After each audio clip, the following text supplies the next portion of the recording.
Hossein Mohamed Ali de Djibouti, vous avez la parole. Président, de me donner la parole. Bismillah ar-Rahman ar-Rahim. Je prends la parole aujourd'hui pour affirmer au nom du Parlement panafricain notre engagement commun face à l'urgence climatique qui menace notre continent. L'Afrique, bien que responsable de moins de 4% des émissions mondiales de gaz à effet de serre, est la première victime de leurs conséquences.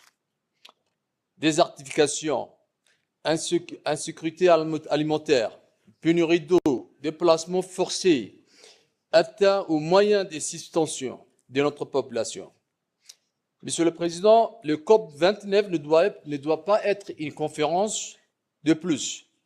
Elle doit être une tournante, un moment où l'Afrique élève la voix unie, souveraine et exigeante. Nous demandons 3 choses simples,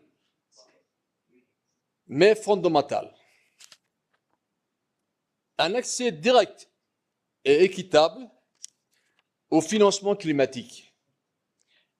Les promesses ne suffisent plus.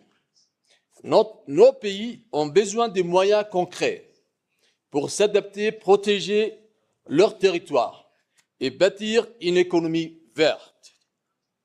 Deuxièmement, nous avons besoin d'un vrai transfert de technologies et de compétences.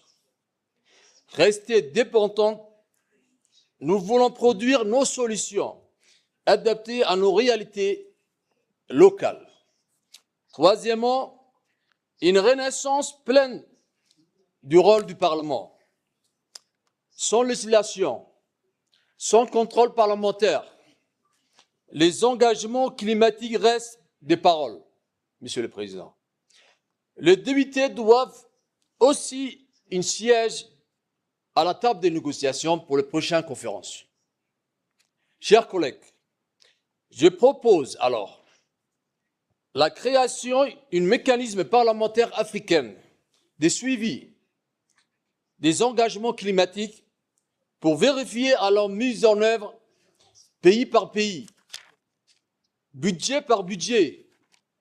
Le Parlement panafricain ne peut plus rester en marge, Monsieur le Président.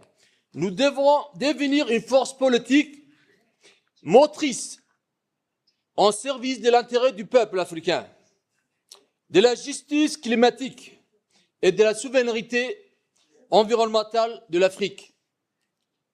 Faisons de la COP29 le point de